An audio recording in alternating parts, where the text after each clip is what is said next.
தான் அவங்க நேர்ல பார்த்துருக்கணும் இல்லையோ எனிதிங் தட் கம்ஸ் அக்ராஸ் இதுதான் படிப்பேன் அதுதான் படிப்பேன்லாம் கிடையாது. மோஸ்ட்லி வந்து அரசியல் தெரிஞ்சுக்கணும்னு சொல்லிட்டு மற்ற பத்திரிகைகள் படிக்கிறது போக பட் எல்லா புக்குமே ரைட் ஃப்ரம் மை சைல்ட்ஹுட் இந்த புக்கு படிக்கிற பழக்கம் எனக்கு உண்டு. அதனால தனிமையாக நான் என்றைக்கும் ஃபீல் பண்ணது கிடையாது. I don't miss any of my friends. Okay, so you don't miss your friends அப்படின்னு சொல்லிட்டீங்க. அவங்கள மிஸ் பண்ணுறாங்களா இல்லையா அப்படின்றது அவங்க நமக்கு சொல்கிறாங்க. ஸோ அது கேட்கலாமாங்க? ஓகே வியூவர்ஸ், இப்போ மேமோட ஃப்ரெண்ட்ஸ் வந்துட்டு மேமை பற்றி என்ன சொல்கிறாங்க அண்ட் நான் சொன்ன மாதிரி அவங்க மிஸ் பண்ணுறாங்களா இல்லையான்னு நீங்களே பார்த்து தெரிஞ்சுக்கோங்க. வணக்கம், என் பேர் சுரேஷ். நான் மேடம் வசந்தி ஸ்டான்லியோட one of the close friends. நான் கிட்டத்தட்ட ஒரு 2 வருஷமாக அவங்க கூட மூவ் பண்ணிகிட்ருக்கேன். மேடம் பொறுத்த வரைக்கும் she is one of a very dynamic person. She is got a very professional approach. எந்த ஒரு மேட்ரு அவங்க கையில் ஒப்படைச்சாலும் எந்த ஒரு ஹெல்ப் அவங்க கிட்ட போனாலும் அவங்க அந்த மேட்ரு முடிஞ்சு ஃபாலோ பண்ணி எல்லாத்துக்குமே சக்ஸஸ் பண்ணி கொடுக்குற அளவுக்கு உங்களுக்கு டேலண்ட் இருக்குது. She is very highly qualified and because of her qualification and her professional approach only she is being given this post. And basically she is very very friendly to everybody and very attached and sentimental person. அவங்க வந்து ஒரு அரசியல் பின்னணியே இல்லாத ஒரு குடும்பத்திலேருந்து வந்து இன்றைக்கி இந்த அளவுக்கு அச்சீவ் பண்ணியிருக்காங்கன்னா அவங்களோட தன்னம்பிக்கையும் விடாமுயற்சியும் தான் ஒரே காரணம். அவங்க மென்மேலும் வளர்ந்து இன்னும் பெரிய சில பதவிகள்லாம் அடைச்சு நல்லபடியாக இருக்கிறதுக்கு என்னோட ஒரு வாழ்த்துக்கள். Lot more interesting stuff's on the way, but before that take a short break. Shake that thing, miss. Can I shake that thing, miss? And I better shake that thing, yeah. A physical appearance like none before. A curved surface and straight line intertwine. The shine, the matter compounded. Combatively glamorous. Then for the entire wheel balance, the wide rim and radial, the focus on the body mass. The functional beauty is personified in supreme performance. In this land, there is excitement in sound just as it is. FC16 Yamaha. ஒரே இடத்துல 2 பாருங்க. நம்ம Saravana stores gold palace டெக்ஸ்டைல்ஸ்க்கு வந்து பாருங்க. அழகான நகைகளும் அம்சமான துணிகளும் இப்போ ஒரே இடத்துல. Saravana stores gold palace textiles, Ranganathan தெரு, மாம்பலம் ரயில் நிலையம் மிக மிக அருகில். இதுதான் முதல் கடைங்க.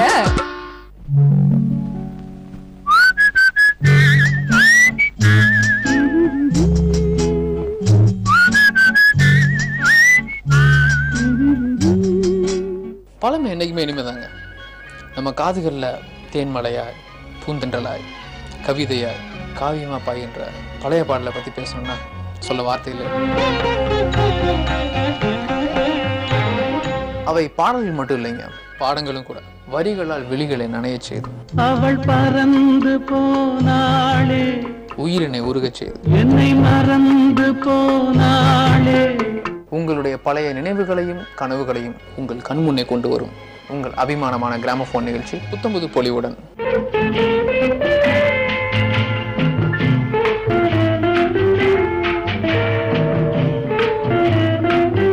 காண தவறாதீர்கள். Hello viewers, welcome to Raj music. உங்கள் தனிமை நீங்க, இதோ இசையாய் நாங்க உங்கள் இல்லத்துக்கே வரோங்க. A full family entertainment show. Watch home every day 8 to 9 p.m. only on your Raj Music.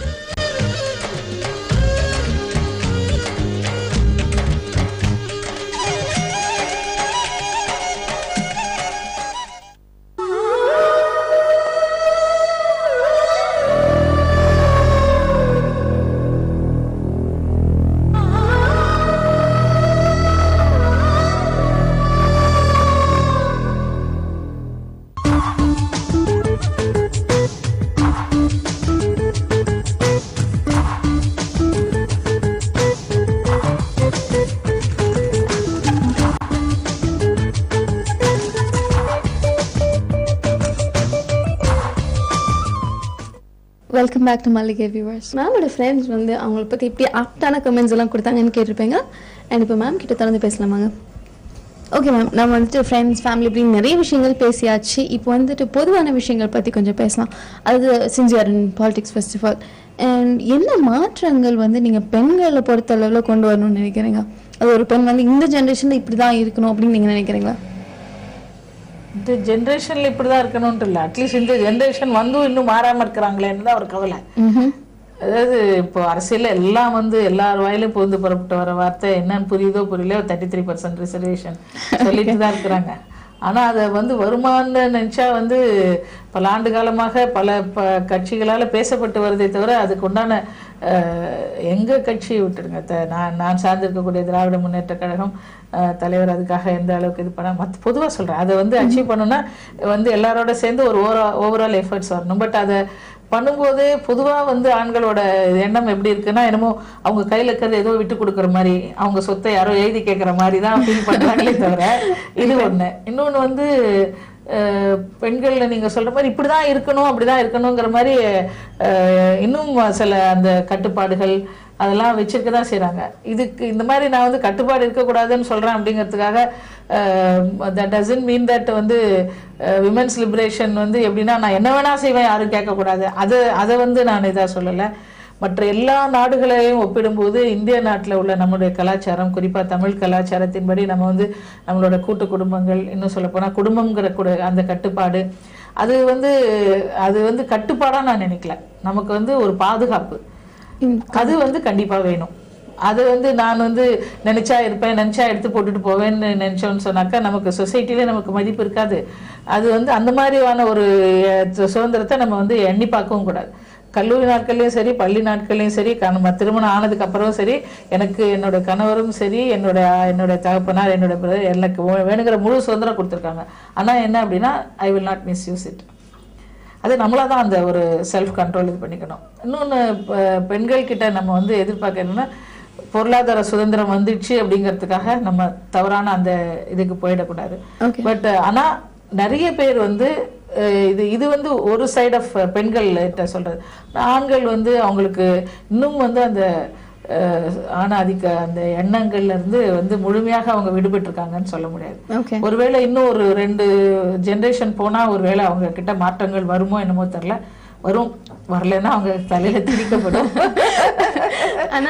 காலகட்டம் போயிட்டு இருக்கு. பெண்கள் இதை ஃபீல் பண்றாங்க, இன்னும் நமக்கு ப்ராப்பரா அந்த ஃப்ரீடம் கிடைக்கல அப்படின்னா. ஆனா ஆண்கள் என்ன சொல்றாங்கன்னா, உங்களுக்கு ரொம்ப ஃப்ரீடம் கொடுத்தாச்சு, இப்போ பெண்கள் கூட எல்லாத்தையும் உங்களோட நீங்க போட்டிருக்க உடைய யோசிச்சு பாருங்க, இப்ப நான் இருக்கிற இதை யோசிச்சு பாருங்க. இதுவே மொத்த பெண் உலகம் கிடையாது. இன்றைக்கும் போய் இதுல காட்டுல வேலை செய்துட்டு அன்னைக்கு கிடைக்கக்கூடிய 50 ரூபாயோ 30 ரூபாயோ எடுத்துட்டு அதையும் கணவன் என்ன செய்யறாப்ல அவங்க கையில இருந்து பிடுங்கி எடுத்துட்டு போயிட்டு அவங்க வீட்டுக்கு தான் உழைச்சிட்டு வர்றது மாத்திரம், உழைக்காம வர்றது மாத்திரம் இல்ல, தன்னோட மனைவியோட உழைப்பையும் சேர்த்து உறிஞ்சி அவங்களுக்கும் சாப்பாடு கொடுக்காம, குழந்தைகளுக்கும் சாப்பாட்டுக்கு இல்லாம தான் குடிச்சிட்டு போயிட்டு அடிக்கிறது, அந்த மாதிரி செய்யக்கூடியது எல்லாம் இருக்கிறது. தான் சம்பாதிக்கிறத தான் இஷ்டமா எப்படி இது பண்ணணும், செலவு பண்ணணுங்கிற அந்த ஒரு உரிமை கூட இல்லாத எத்தனையோ பெண்கள் இருக்கதானே செய்யறாங்க. இன்னும் படிக்க போகக்கூடாது, வயசுக்கு வந்தா வீட்டை விட்டு வெளில போகக்கூடாது, இப்படி சொல்றலாம். நம்ம பட்டணத்துல இருக்கக்கூடிய much being focus to the media பத்திரிகைகளும் மற்ற உலகங்களும் எடுத்து சொல்லக்கூடிய இந்த எடுத்து சொல்றதுக்கு ஈஸியா இப்ப நீங்க இப்ப என்ன ஈஸியா நீங்க அப்ரோச் பண்ண அளவுக்கு ஒரு கிராமத்துல இருக்கக்கூடியவங்களை போய் உடனே நம்ம பாத்திர முடியாது இல்லைங்களா? அந்த மாதிரி we are all easily accessible to media. But அந்த மாதிரி இல்லாத கிராமத்து ஜனங்க நிறைய பேர் இருக்காங்க. கிராமத்துல இருக்க ஒர்க்கிங் விமன் பார்த்தா நம்ம ஹேண்ட்பேக் போட்டுட்டு மற்றவங்க பத்திரிகைகள் எல்லாம் போட்டிருக்கிற மாதிரி ஒரு ஹை ஹீல்ஸ் போட்டுட்டு போறவங்க அது மாத்திரம் இல்லை, அந்த கூலி வேலை செய்யறவங்க அவங்களும், கட்டட தொழிலாளி அவங்களும், எல்லாருமே அவங்களும் வேலை செய்யக்கூடிய மகளிர் தான். அன்னைக்கு அவங்க இப்ப நமக்கு சில பேருக்கு இங்க கூட இருக்கக்கூடியவங்களுக்கு கணவர் சம்பாதிக்கிறதோட சேர்த்து நம்மளும் பொருளாதார தேவைக்காக செய்யக்கூடிய லேடிஸா இருக்கலாம். பட்டணத்துல இருக்கக்கூடியவங்க சிட்டிஸ்ல இருக்காங்க. ஆனா அங்க இருக்கிறவங்க அவங்க சம்பாதிச்சாதான் சாப்பாடு, அந்த அளவுக்கு இருக்கக்கூடிய. ஆனா அவங்களுக்கு எந்த இதுல இருக்கு ஹெல்த், அவங்க நினைச்சுக்கிட்டா உடம்புக்காக போய் பாக்குறதுக்காவது அவங்களுக்கு இருக்கா? அவங்க சம்பாதிக்கிறது தான் இஷ்டத்துக்கு சேமிச்சு வைக்கிறது 2ஆம் பட்சம். தன்னோட உழைப்பை தான் விரும்பியபடி குழந்தைக்கு ஒரு துணி வாங்கி கொடுக்கறதோ, அதுக்கு வேணுங்கிற சாப்பாடு வாங்கி கொடுக்கறதோ, தான் நினைச்சபடி ஒரு நாளைக்கு என்னைக்கு தான் கஞ்சி குடிக்கிறோமா, இன்னைக்கு ஒரு நாளைக்கு நம்ம ஏன் கடையில போய் ஒரு பிரியாணி சாப்பிடக்கூடாதுன்னு நினைக்கிற அளவுக்கு கூட அவங்களுக்கு அந்த மாதிரி எந்த சுதந்திரமும் இல்லையே. சோ இவங்க சொல்றதெல்லாம் என்னன்னா, இவங்க போற போக்க பார்த்தா 33% என்ன, இவங்க 50% கேட்பாங்க, 100% கேட்பாங்க. இது ஒரு பக்கம். இன்னும் கொஞ்ச நாள் கழிச்சு போனா பார்த்தா இவங்க கிட்ட போய் நம்ம ரிசர்வேஷன் கேட்க வேண்டி வரும். சொல்ல இந்த அளவுக்கு எக்ஸ்ட்ரீமா திங்க் பண்ண கூட இது ஒரு பக்கம். ஆனா உண்மை அது கிடையாது.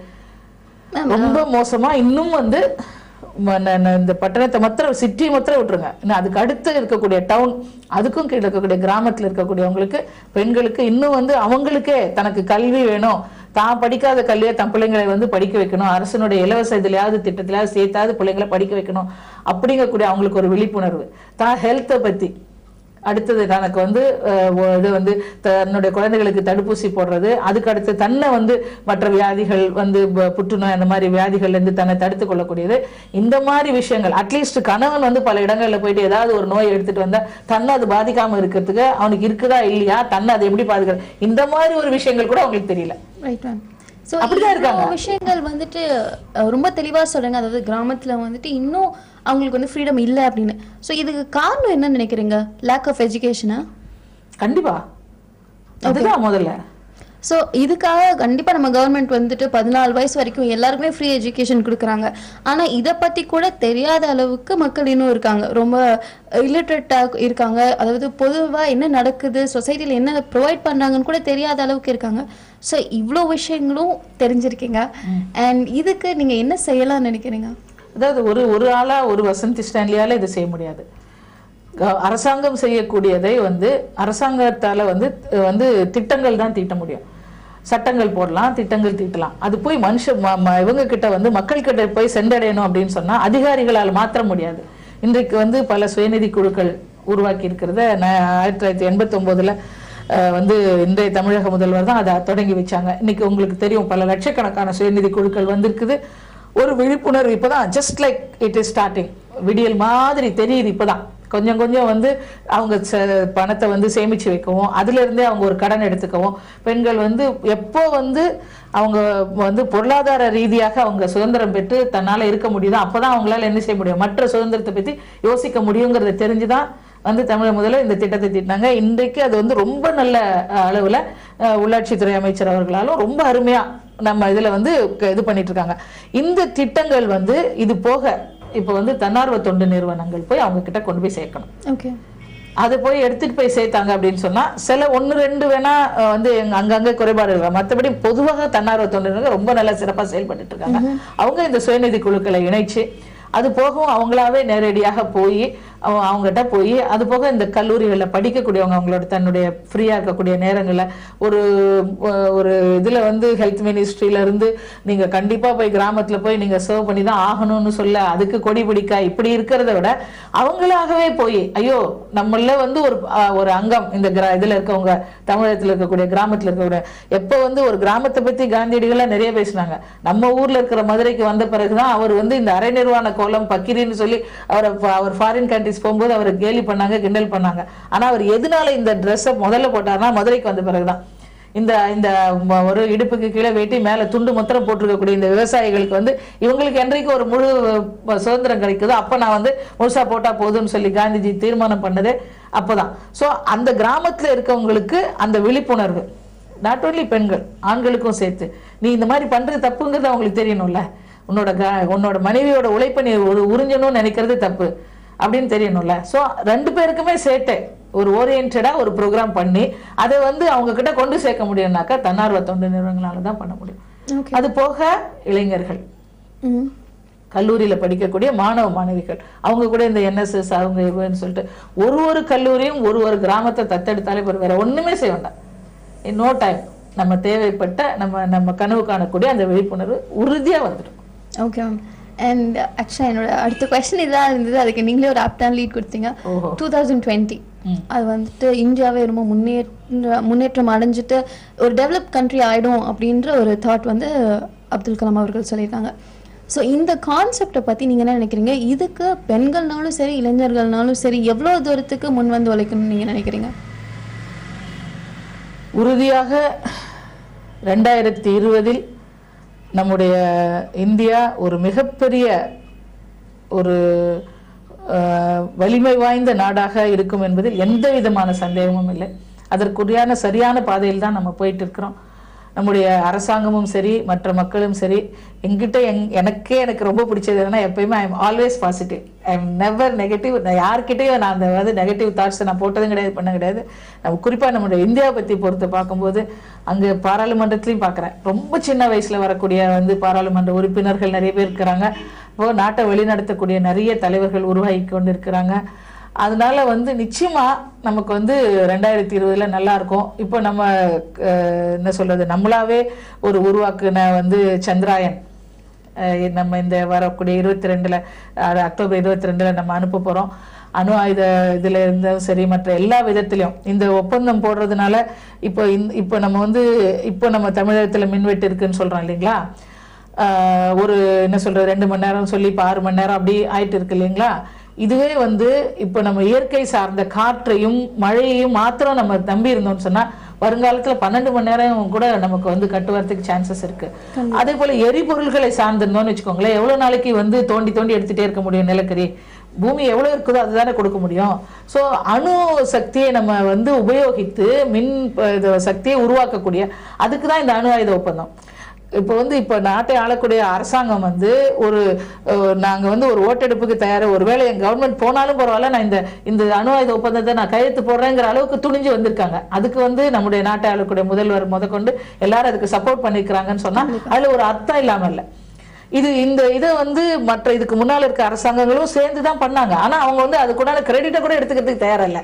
அவங்க ஏதோ ஒரு அரசியல் காரணங்களுக்காக இது வந்து தவறுங்கிற மாதிரி. ஆனா இந்த ஒப்பந்தம் வந்து நமக்கு கிடைக்கக்கூடிய அதுக்கு தேவையான பொருட்கள் கிடைக்கிறதுல இருந்து மற்றபடி நம்ம வந்து செய்யக்கூடிய மற்ற எல்லா ஆராய்ச்சிகளுக்கு நமக்கு கிடைக்கக்கூடிய அங்கீகாரங்கள் இருந்து அதுக்கு தேவையான பொருட்கள் கிடைக்கிறதுல இருந்து எல்லா விதத்திலும் இது நமக்கு யூஸ்ஃபுல்லா. ஸோ இந்த விதத்திலே நம்ம அப்படி பார்க்கும்போது கூட உலகத்தரம் வாய்ந்த அளவுல மின் பற்றாக்குறையே இல்லாத அளவுக்கு உற்பத்தி செய்யக்கூடிய ஒரு காலகட்டத்தை நோக்கி நம்ம போயிட்டு இருக்கிறோம். சோ படிப்புல சரி மற்ற இதுலயும் சரி இஸ்ரோ எங்க இருந்தாலும் சரி பெண்கள் எல்லா இடத்துலயும் அவங்க வர அளவுக்கு தங்களை வந்து விமானம் ஓட்டுறதுன்னா என்டையர் க்ரூ அதுல வந்து விமானத்தை அவங்க ஸ்டார்ட் பண்றதுல இருந்து அந்த பொதுவா வந்து பணிப்பெண்கள் தானே இருந்தாங்க இது வரைக்கும், அதுல இருந்து எல்லா இடத்துலயும் பெண்கள். சோ இது மாதிரி வந்து பெண்கள் வந்து மேலும் மேலும் வலிமையா இருக்கக்கூடிய, அதே போல வந்து நம்ம நாடும் வந்து அணு ஆயுதத்துல இருந்து மற்ற எல்லா விதங்கள்லயும்